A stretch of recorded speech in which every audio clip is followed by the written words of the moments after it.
Bienvenidos a este estudio bíblico.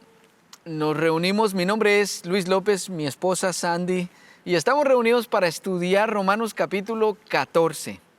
Así que les recordamos que si quieren llevar la guía del estudio, la encuentran en la descripción de este episodio. Quisiera empezar haciendo un breve repaso. Pablo ha estado escribiendo esta carta a los romanos, sí. Sandy, por ahí oí un comentario que cuando uno lee una carta, no lee una hoja y en la semana lee la otra hoja y a la semana lee la otra hoja, sino cuando uno recibe una carta, uno la lee de corrido. Entonces, hay un significado que solo logramos captar cuando leemos una carta de corrido. Por supuesto, en Romanos, Pablito escribió 16 capítulos. Leerla de corrido toma mucho tiempo, pero tiene sentido porque cuando analizamos solo un segmento, olvidando lo que está antes o después, a veces se pierde el concepto. Así que quiero llevarles al último versículo de Romanos 13. Miren cómo termina, antes de que entremos a estudiar el 14. El 13 termina: más bien revístanse ustedes del Señor Jesucristo y no se preocupen por satisfacer los deseos de la naturaleza pecaminosa. La Reina Valera dice: sino vestíos del Señor Jesucristo y no provoquéis para los deseos de la carne. Es la antesala de lo que Pablo va a revisar en el capítulo 14. Ahora hagamos el ejercicio completo. Miren el primer versículo del capítulo 15. Dice: los fuertes en la fe debemos apoyar a los débiles en vez de hacer lo que nos agrada. Entonces, aquí Pablo nos está presentando de lo que trata el capítulo 14. Si bien antes estuvo Pablo hablándonos acerca de cómo debemos de tratar al prójimo, al enemigo, incluso en Romanos 11 hablamos de cómo debemos tratar a los judíos, al pueblo de Dios. En este capítulo 14, Pablo aterriza una realidad que es bien importante y es a caminar en amor. Pablo empieza a hablarle a los romanos y hace una descripción interesante.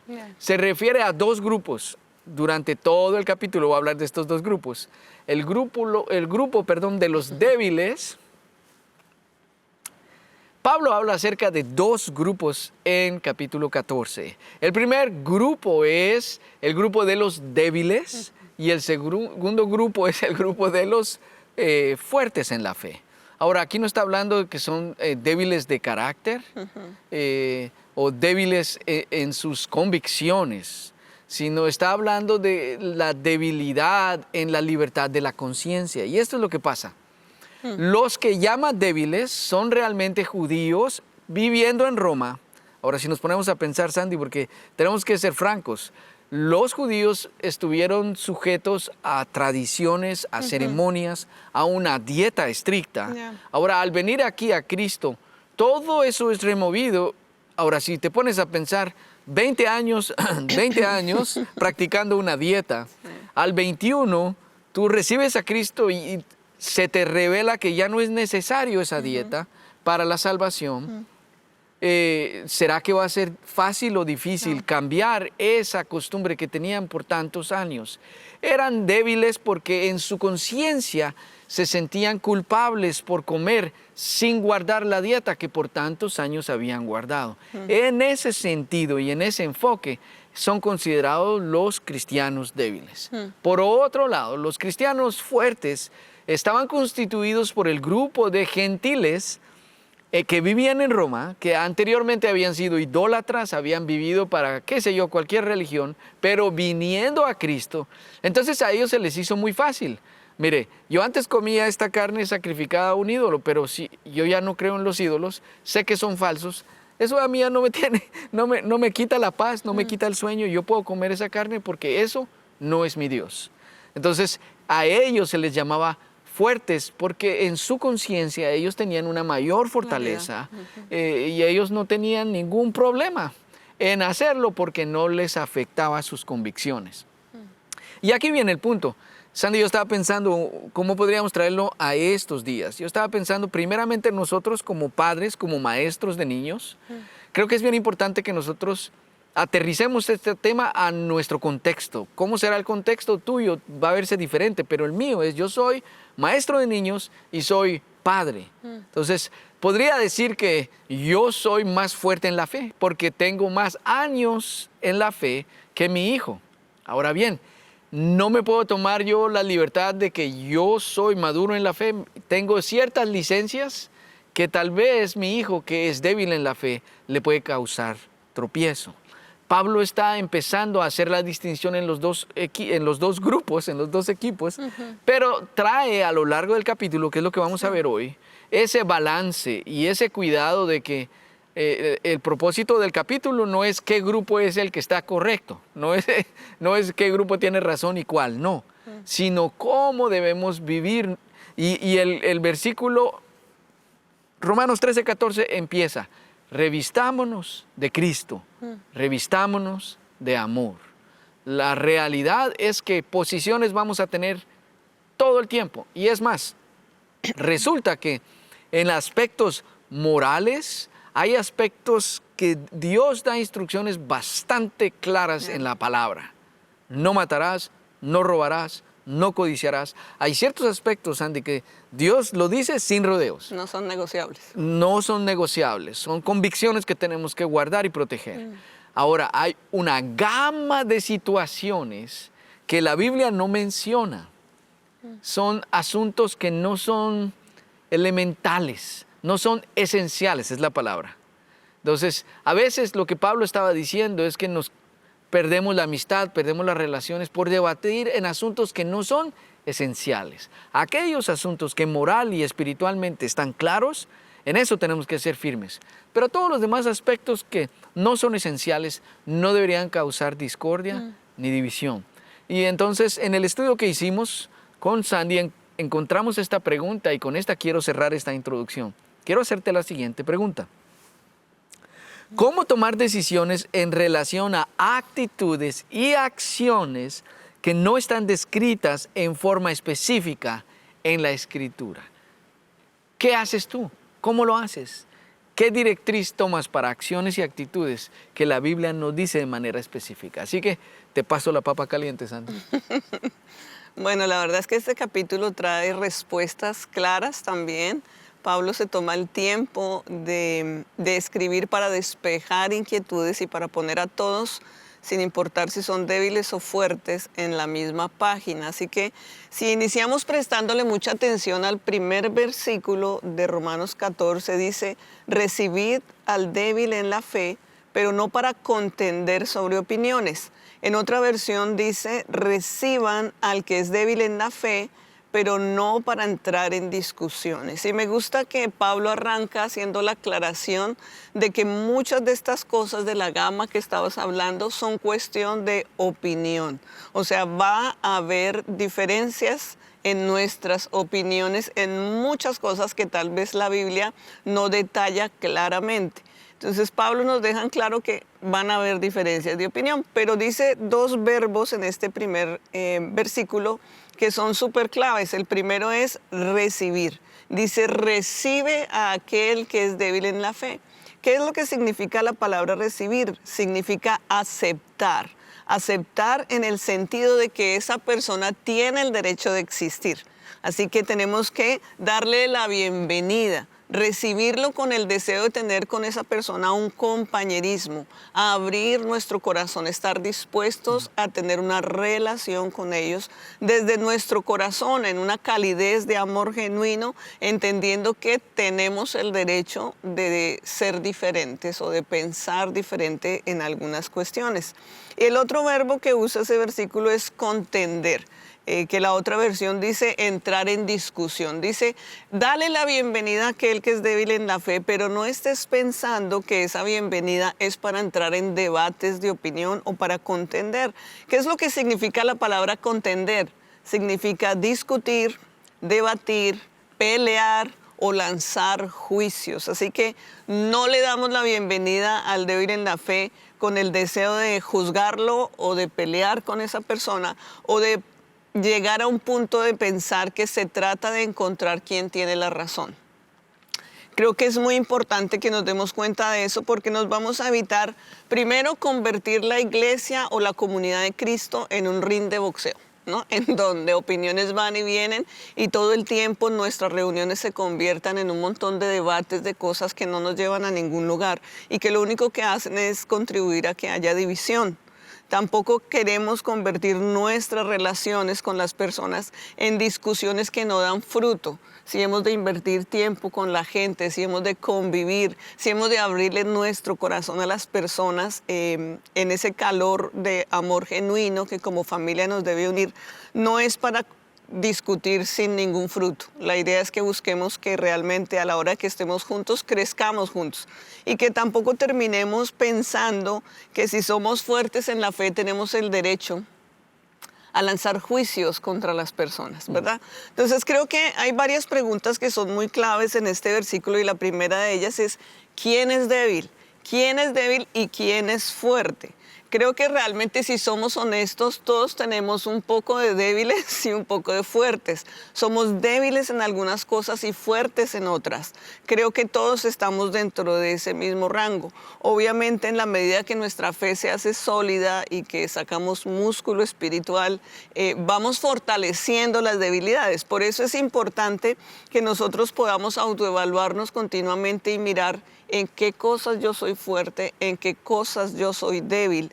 La idea no es que me quede toda la vida débil en lo que soy débil y que me excuse con esto de decir, bueno, es que yo así soy, yo soy débil en eso. No, sino la idea es que en el camino, como yo puedo identificar qué áreas de mi vida son débiles, yo voy a trabajar y accionar en ellas y también voy a saber hasta dónde voy a ir, porque obviamente en las cosas que yo soy fuerte, puedo caminar sin preocupación porque seguramente no voy a caer en pecado o no me voy a desviar porque soy fuerte.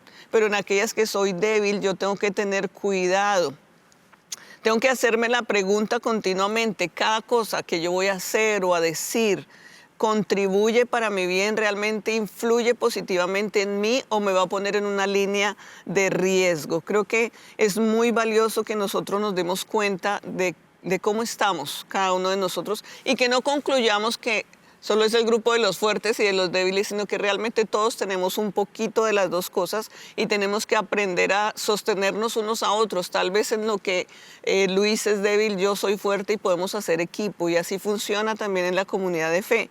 En las áreas en las que yo soy fuerte, estoy llamado a servir a los demás, a ayudar a las personas que están empezando en su fe. Así que creo que nos deja muy en claro este versículo, primeramente, que siempre habrá diferencias y que yo tengo que aprender a aceptar un poco esas diferencias, aprender a escuchar las diferencias y aprender a respetar esas diferencias. Y la otra pregunta es, ¿qué es un débil en la fe? Porque Pablo se está refiriendo no a una debilidad como intencional de descuido, sino es esa debilidad que viene porque la fe es inmadura, porque es eso muy nuevo y no se ha desarrollado el músculo totalmente de madurez, no se ha tenido la experiencia, apenas se está empezando. Entonces tenemos que entender que se trata de que todos hemos pasado también por eso. Cuando empezamos en el camino de la fe, no empezamos fuertes. Alguien nos tuvo paciencia, alguien nos abrazó con amor, alguien estuvo dispuesto a respetar también esa debilidad en nuestra fe cuando empezamos. Así que qué lindo que nosotros podamos de la misma manera actuar con esa misericordia y compasión hacia aquellos que tal vez apenas están iniciando o no en todas sus áreas tienen el músculo de la fe desarrollado. Es interesante porque se puede resumir en esta frase, en lo esencial, o sea, en aquello que es realmente profundo de nuestra fe, nosotros tenemos que caminar en unidad. En todo aquello que no es esencial, o sea, que son cuestiones de opinión, nosotros tenemos que aprender a caminar en libertad. Y por último, en todo lo que nos rodea, sea cosas fuertes, esenciales, profundas o no esenciales, debe estar cubierto en amor. Caminar en amor, que es el fondo de mucho de lo que Pablo habla en esta carta. Ahora, me llamó la atención lo que acabas de decir de los débiles en la fe, porque vuelvo al ejemplo que les dije en la introducción. Podríamos decir que los niños son débiles en la fe. Podríamos decir que un nuevo convertido es débil en la fe. O podríamos decir que alguien que que está pasando por un proceso de restauración a una adicción es un débil en la fe. Entonces nosotros o aquellos que se consideran fuertes porque o ya se recuperaron o nunca tuvieron esa adicción, es muy clave cómo tratan a esas personas, es muy clave cómo interactúan con esas personas. Y Pablo empieza entonces a hablar de dos temas específicos. Sin duda eran los temas no esenciales, pero que daban más lugar a las controversias en las mesas. O sea, antes de leerles el versículo 2, solo quiero ponerles un pensamiento. Ahora, pues, con la globalización y gente migrando para todos lados, el solo hecho de aún si viajas a un país vecino, ya hay diferencias. Si tú te sientas a la mesa con 2, 3 nacionalidades, ya hay diferencias. ¿Sí? Nosotros cuando nos casamos, Colombia, Guatemala, había diferencias. Diferencias sencillas que a veces son superficiales, pero a veces surgen diferencias que si nosotros no las manejamos con madurez, con amor y con la dirección del Espíritu Santo, pueden traer divisiones y pueden estorbar la obra de Cristo en los débiles de la fe y en los fuertes en la fe, en ambos. Pero si quieren acompañarme al versículo 2, dice así, lo voy a leer de la nueva traducción, nueva versión internacional. Algunos, su fe les permite comer de todo, pero hay quienes son débiles en la fe y solo comen verduras. Cuando leí esto inmediatamente yo pensé en Daniel y sus 3 amigos cuando estaban en Babilonia. Ellos realmente hicieron esa dieta de legumbres. Ahora aquí volvemos a lo mismo, a la tradición que tenían antes, pero el punto es el siguiente. El problema es cuando los débiles juzgan a los fuertes y los fuertes a los débiles. Yo anoté esto porque me pareció un fundamento bastante importante. Los fuertes juzgaban a los débiles porque eran legalistas y se justificaban en su propia opinión. Entonces pausemos por un momento. Tal vez yo puedo decir, yo soy conservador en estos aspectos. Tengo que tener cuidado, porque yo puedo llegar al punto de convertirme en un legalista o a justificarme por las convicciones que yo guardo, que soy mejor que aquel que es fuerte. ¿Sí? Ahora bien, los fuertes juzgaban a los débiles. ¿Por qué? Porque para ellos los fuertes eran irresponsables y hasta depravados. Ahora, Pablo está diciendo entonces en el primer aspecto, la comida.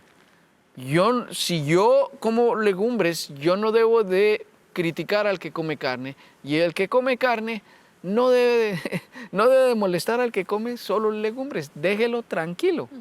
Me encanta porque más adelante Pablo dice, bueno, déjenme decirles, la segunda comparación que habla es acerca del día. Ahorita les completo el pensamiento. El versículo 5 dice, hay quienes consideran que un día tiene más importancia que otro, pero hay quienes consideran iguales todos los días. Cada uno debe estar firme en sus propias opiniones. Aquí está el punto, era lo que les decía. Pablo toca 2 aspectos, la comida y el día. Nosotros no podemos pretender juzgar a los que consideran que ciertos alimentos son permitidos comer. Si esa es tu convicción, a eso se refiere la libertad de tu conciencia. Si la libertad de tu conciencia no te permite comer eso, no la comas, pero no juzgues a ellos. Por otro lado, si a ti no te da problema y comes, pues cómelo tranquilo, pero no juzgues, no menosprecies, no mires para abajo a aquellos que no comen eso por cuestiones de conciencia. No. Es bien importante y quisiera llevarles brevemente a Efesios 5. La Biblia dice, Efesios 5 muestra algo que me gustó mucho, que estaba leyendo como Pablo, la Biblia dice que fue el primero. Él no estaba solo diciendo, ustedes es lo que tienen que hacer. Pablo dice, a los judíos me hago judíos para ganar a los judíos. A los griegos me hago a los griegos para ganar a los griegos. Lo que estaba diciendo ahí, cuando yo tengo que respetar el sábado, yo respeto el sábado. Cuando estoy con los griegos y respetan otro día, yo respeto otro día. Para mí no me causa tropiezo, pero yo no quiero convertirme en el tropiezo de ellos. Y eso es el punto de Pablo. Pablo está diciendo, ustedes, lo que ustedes crean, háganlo con firmeza, con claridad, pero tranquilos, sin juzgar y sin despreciar al que no piensa como yo. Y es que en algún punto creo que, Sandy, nosotros los seres humanos queremos que la gente piense como nosotros. Cuando nosotros sentimos que tenemos la razón en algo, yo quiero que mi esposa piense como yo. Ahora, si tú estás casado como yo, vas a darte cuenta que no siempre pensamos igual. Pero eso no debe de romper la unidad, ni la coinonía, ni la interacción sana. Vuelvo y repito, Pablo empezó estas palabras diciendo, revístete de amor, revístete de Cristo. No pelees solo por lo que tú quieres. Pelea por la edificación de otros. Pelea por la edificación de los demás. Y no sé si el ejemplo vaya, pero yo podría decir que yo, como fuerte en la fe, hay cierto tipo de películas que yo puedo ver, a mí no me molesta. Pero yo puedo estar siendo piedra de tropiezo para mis niños que discipulo, para mis hijos, porque esas mismas películas pueden ser tropiezo para ellos. En ese sentido tenemos que cuidarnos nosotros. Los fuertes no juzguen a los débiles y los débiles no deben juzgar a los fuertes.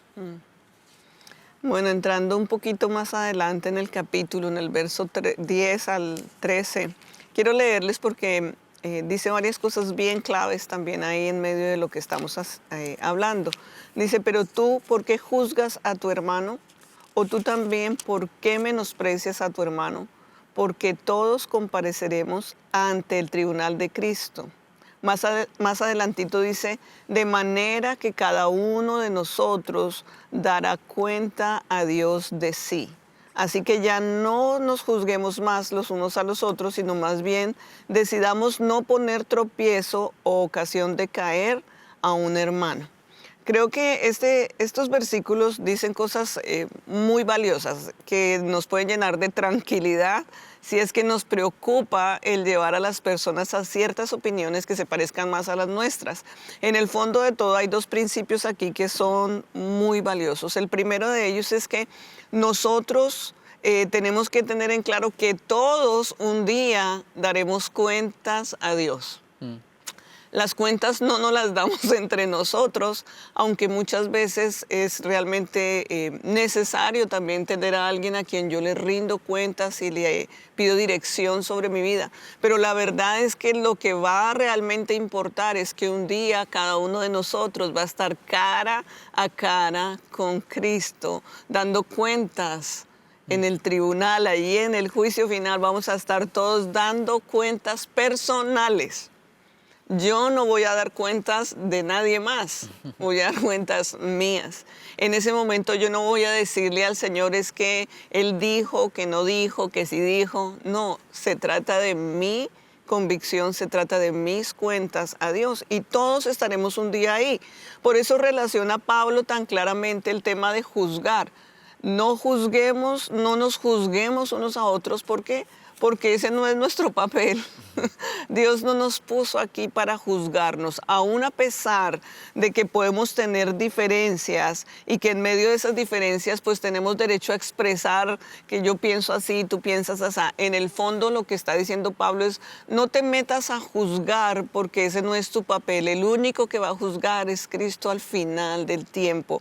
Nuestra tarea no es juzgar, nuestra tarea es tratar de caminar en lo posible en la mayoría de unidad, en la mayoría de las cosas que podamos. Es interesante porque aunque Pablo nos deja la claridad y nos vuelve a recordar, como nos dice el Señor Jesús, no se juzguen unos a otros, no es que nosotros no podamos dar opiniones, no es que nosotros no podamos dar corrección, no es que nosotros no podamos dar dirección, no es que nosotros no podamos tener una palabra de guía o de alto ante una persona que tal vez sabemos que está tomando una dirección incorrecta o un comportamiento incorrecto, porque tampoco se trata de pasar por alto lo que realmente la Biblia llama pecado, tratando de hacernos locos de decir, no, nadie se mete en la vida de nadie, no, es simplemente que tenemos el derecho porque somos luz de dar una dirección y una corrección en amor y una crítica constructiva. Eso es parte de ayudarnos mutuamente en el crecimiento y de llevar también al débil a la fortaleza y a la madurez, a la fuerza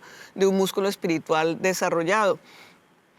Quiere decir que no paso por alto ciertas cosas y que sí tengo el derecho. Lo que no tengo permiso es de condenar a las personas, de concluir a quienes condeno y a quienes no, porque ese no es mi papel. Y me encanta también que podemos mirar que la base realmente bajo la cual nos medimos no son las opiniones. O sea, no podemos estar midiéndonos unos a otros. Nuestra regla de medida es la palabra de Dios. Ahí es donde nosotros tenemos que medir nuestras decisiones. No es comparándolas si el otro hizo o no hizo como yo pienso, sino lo que yo tengo que hacer es mirar mis opiniones en el espejo de la palabra.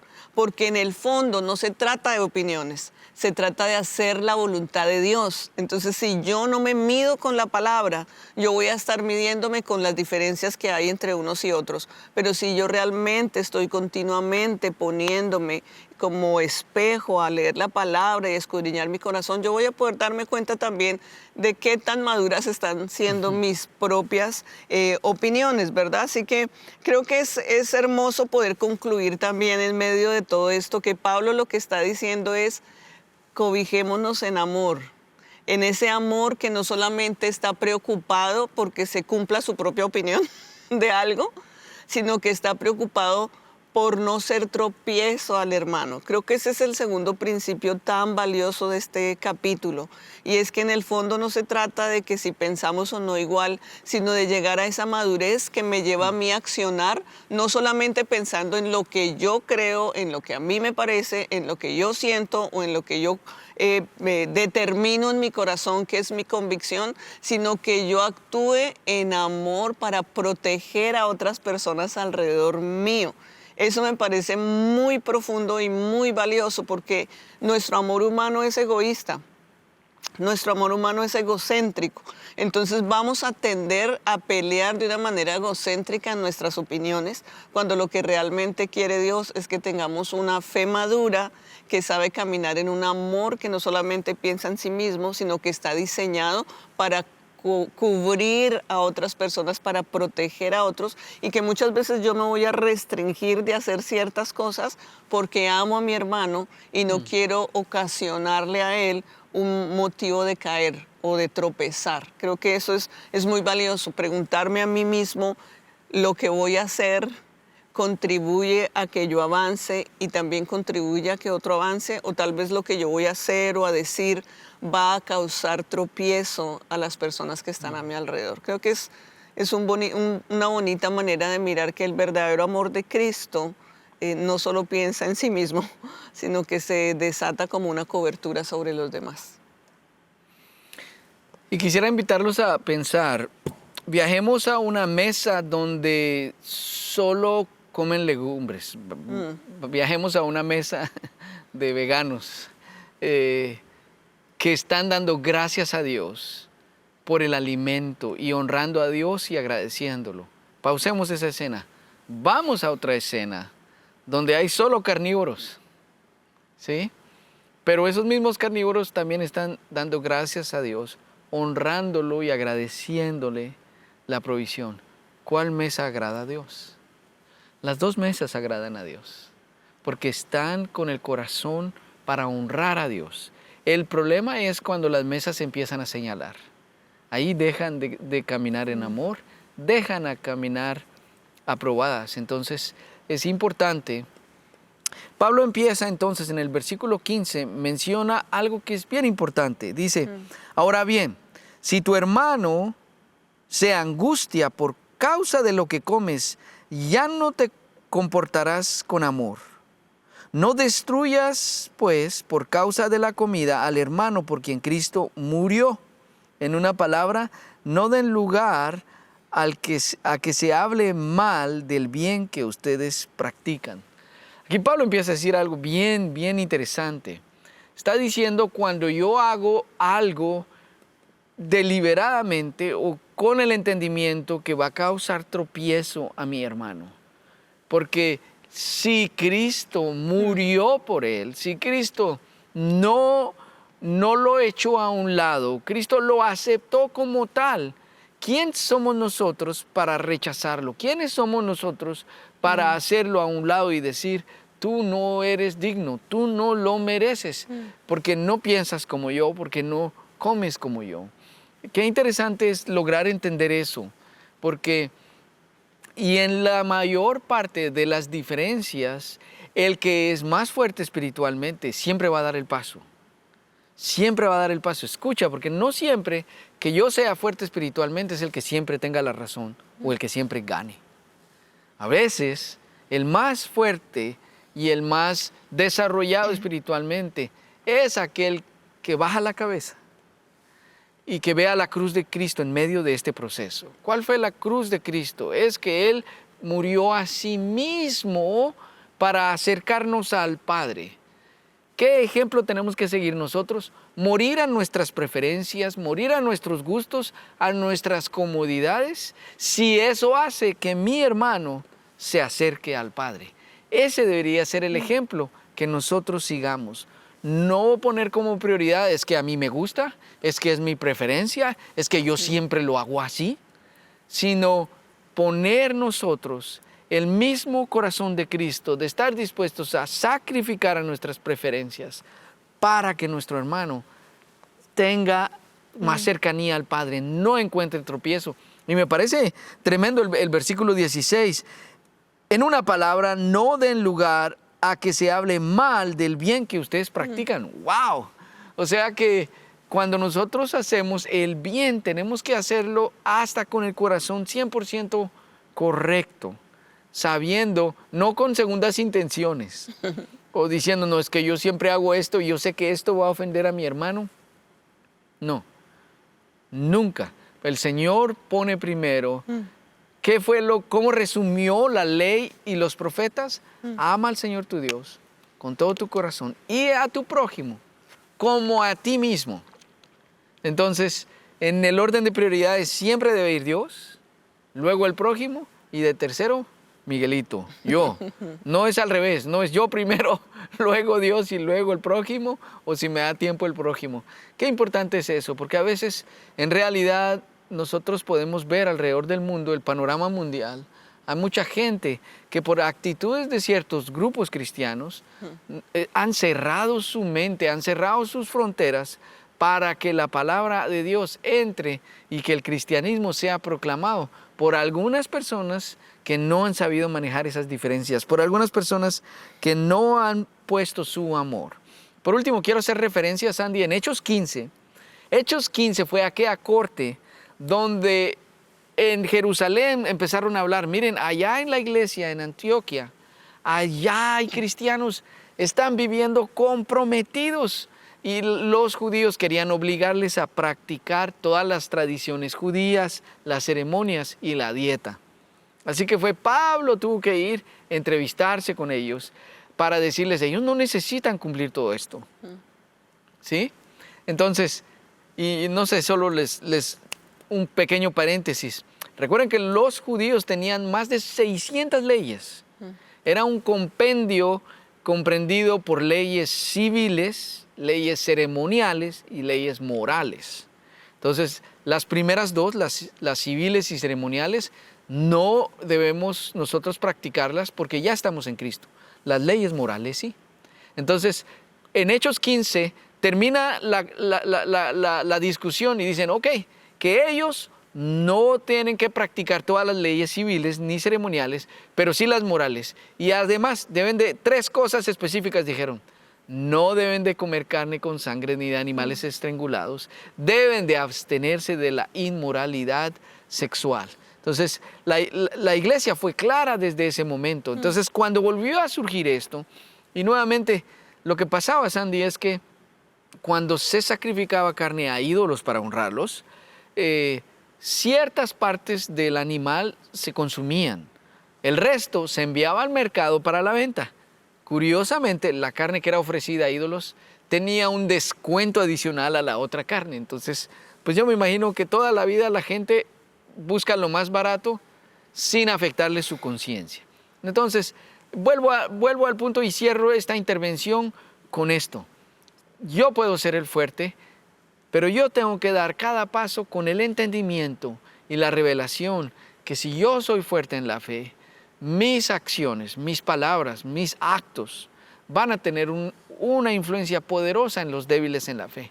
Por eso no debo tomar como libertinaje la libertad que me ha dado Cristo a través de la salvación.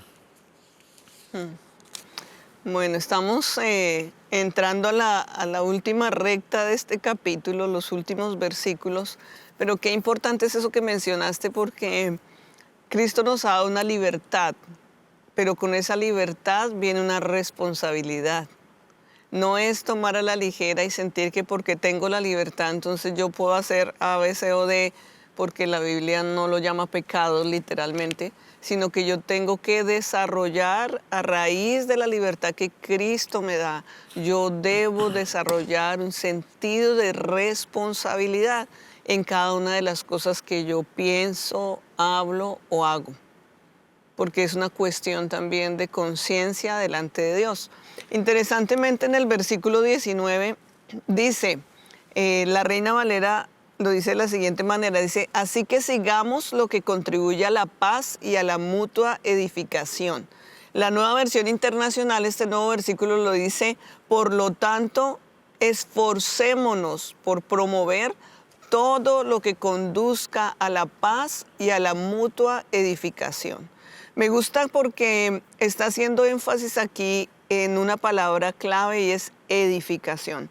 La palabra edificación aparece varias veces en el Nuevo Testamento y cada vez que aparece está relacionado con la responsabilidad que tienen todos los creyentes de edificarse mutuamente.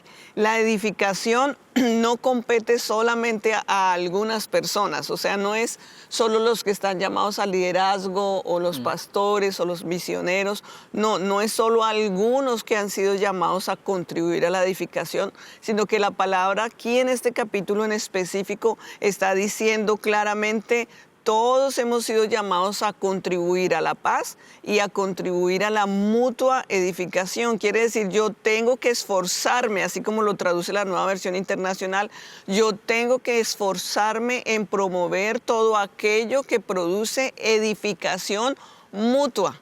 No es solo que yo crezca. No es solo que yo esté fuerte, no es solo que yo me sienta seguro de lo que estoy haciendo, sino de que yo abrace el principio que dice la palabra. Ya hemos estado hablando del principio de no ser tropiezo a otros y ahorita te hablo del principio de contribuir a la mutua edificación y entender que todos nosotros tenemos la responsabilidad de trabajar en equipo para la edificación del cuerpo de Cristo. La palabra nos compara con un edificio. Y cada uno de nosotros somos rocas vivas, piedras vivas, y tenemos que estar dispuestos a tener las palabras, las actitudes y el fruto correcto que permiten la mutua edificación. Llegando a ese punto, entonces nosotros podemos claramente darnos cuenta que la vida del cristiano maduro no se basa solamente en no hacer lo que es pecado. O sea, no se trata solamente de decir, la Biblia llama a esto pecado y si yo no lo hago, ya está todo lo demás sí lo puedo hacer porque la Biblia no lo dice pecado. Sino que esta madurez espiritual a la que realmente Dios me quiere llevar es que aparte de que yo sé que mi fundamento claro es apartarme de todo aquello que la Biblia llama pecado, también tengo que tener en claro que Dios me llama a tomar muchas veces decisiones porque son cosas que no edifican. O sea, hay muchos momentos en que yo tengo que dejar de hacer ciertas cosas, no porque son pecado, porque realmente la Biblia no las define así, pero no edifican. No te edifican a ti y no edifican al prójimo. Entonces tengo que llegar a esa madurez que me lleva a tomar decisiones porque no edifican. Hay cosas que tal vez cuando las hago, aunque tal vez no pueda decir estoy pecando, realmente es que solo estoy alimentando mi carne, ¿sí? Y si yo solo alimento mi carne, entonces la que me gobierna es mi carne. Hay muchas cosas que yo tengo que dejar de hacer porque yo ya no quiero alimentar mi carne. Yo quiero alimentar mi espíritu. Porque yo me doy cuenta que todo lo que alimenta la carne no me edifica a mí y no contribuye a la mutua edificación. Entonces tú lo puedes poner en el contexto que quieras, mira el plato de tu vida y tú puedes decidir qué cosas de las que yo estoy haciendo o he decidido no apartarme porque a la final la Biblia no dice nada claro, pero cuando voy y miro esos puntos específicos yo me doy cuenta que solo contribuyen para nutrir mi carne y no alimentan para la edificación ni mía ni de los demás. Entonces creo que Pablo de una manera muy hermosa nos lleva a poder mirar continuamente dos preguntas. Una, cada vez que yo voy a hacer algo, tengo que preguntarme cómo esto va a contribuir a la paz y a la mutua edificación. Segunda pregunta, ¿cómo hacer que alguien tropiece con lo que estoy haciendo o diciendo? Yo tengo que preguntarme continuamente en cada cosa que yo hago, ¿haré tropezar a alguien? Y creo que es muy importante mirar esos panoramas que ya mencionaste tú anteriormente, que son muy, muy válidos. Y hay gente que ha pasado otro camino de vida muy distinto al tuyo y tal vez han tenido que lidiar con cosas que les han llevado muy hondo y Dios los ha sacado de ahí. Y tal vez pequeñas cosas que a ti no te son tropiezo, tal vez sean una puerta abierta para que esa persona vuelva atrás.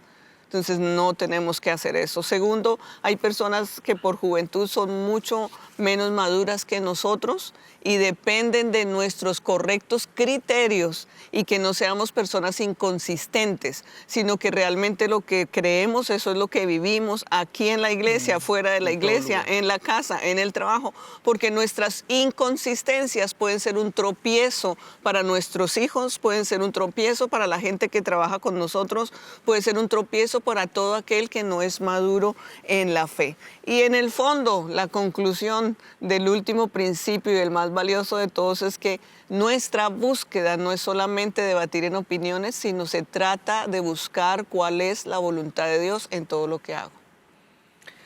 Sandy, me gustó lo último que dijiste y me hizo pensar en algo que leí. Me gustó mucho. El órgano de la riqueza de la vida no es el estómago. El punto no es lo que uno come. El órgano de la riqueza de la vida es el corazón, porque de él mana la vida, porque es lo que va a ser revisado cuando lleguemos ante la presencia del Padre. Y de hecho me salté el versículo 17, dice, el reino de Dios no es comida ni bebida, sino justicia, paz y gozo en el Espíritu. Quiere decir que mi enfoque no debe ser en lo que como, mi enfoque no debe ser en lo que satisface mi carne, mi enfoque debe ser todo aquello que es dirigido por el Espíritu de Dios, que busca la justicia y que busca la paz. Quiero ir cerrando con el versículo 21. Dice, más vale no comer carne ni beber vino, ni hacer nada que haga caer a tu hermano. Y eso me hizo ir a 1 Corintios 9:19. Si puedes ir conmigo rápidamente, ya vamos terminando nuestro tiempo, pero se me hizo imposible no compartirte este pasaje por las palabras que está usando Pablo. 1 Corintios 9:19 dice, aunque soy libre respecto a todos, de todo me he hecho esclavo para ganar a tantos como me sea posible. Entre los judíos me volví judío a fin de ganar a ellos. Entre los que viven bajo la ley me volví como los que están sometidos a ella, aunque yo mismo no vivo bajo la ley, a fin de ganar a estos. Entre los que no tienen la ley me volví como los que están sin ley, aunque no estoy libre de la ley de Dios, sino comprometido con la ley de Cristo, a fin de ganar a los que están sin ley. Entre los débiles me hice débil, a fin de ganar a los débiles. Me hice todo para todos, a fin de salvar a algunos por todos los medios posibles. Todo esto lo hago por causa del Evangelio, para participar de sus frutos. Nuevamente, recordemos que no está hablando de los principios esenciales, de los principios doctrinales, no, sino de los principios no esenciales. Pablo empieza a terminar esta carta y dice, pero el que tiene dudas en cuanto a lo que come, se condena porque no lo hace por convicción, y todo lo que no se hace por convicción es pecado. Déjenme leerlo de la Reina Valera. Pero el que duda sobre lo que come es condenado porque no lo hace con fe, y todo lo que no proviene de fe es pecado. Pablo termina diciendo lo siguiente: si hay en una situación en la que estás, tu libertad de conciencia no te permite hacerlo, no lo hagas, porque vas a estar pecando. No lo hagas y no juzgues a los que lo hacen. Tú mantente firme. El parámetro es la conciencia que el Señor te ha dado y la guía del Espíritu Santo. Pero en cada momento, en toda acción o cualquier decisión, acción o actitud que tengas duda, mejor detente, no lo hagas. Llénate de la palabra, llénate del Espíritu Santo y sé dirigido para tener una conducta que busque y llegue a la justicia y a la paz. Así que vamos a ir terminando y yo quiero hacer una oración en realidad. Yo no sé si tal vez tú que oíste esta conversación, tal vez estás atravesando ese proceso de recuperación del que hablamos. Tal vez estás superando alguna adicción, tal vez estás superando o simplemente quieres ser más fuerte en la fe. Quiero hacer una oración por ti si tú te sientes débil en la fe en este momento. Padre, gracias por tu palabra y gracias porque en la cruz tú moriste para darnos una oportunidad a todos. Y podemos reconocer que en algunos aspectos todos podemos ser fuertes en algunas áreas, pero todos somos débiles en otras. Oro por mis hermanos que en este momento han oído y están con un clamor de su corazón para ti. Padre, te pedimos, ayúdanos a ser fuertes en todas aquellas áreas en nuestra fe que estamos débiles y necesitamos fortalecernos y necesitamos levantarnos y necesitamos crecer porque no queremos ser bebés espirituales para siempre. Queremos crecer a la estatura del varón perfecto, a la estatura de Cristo. Te damos gracias en Cristo Jesús. Amén y amén. Muchas gracias por habernos acompañado. Esperamos que haya sido de edificación y nos vemos la próxima semana nuevamente en otro estudio bíblico. Muchas gracias.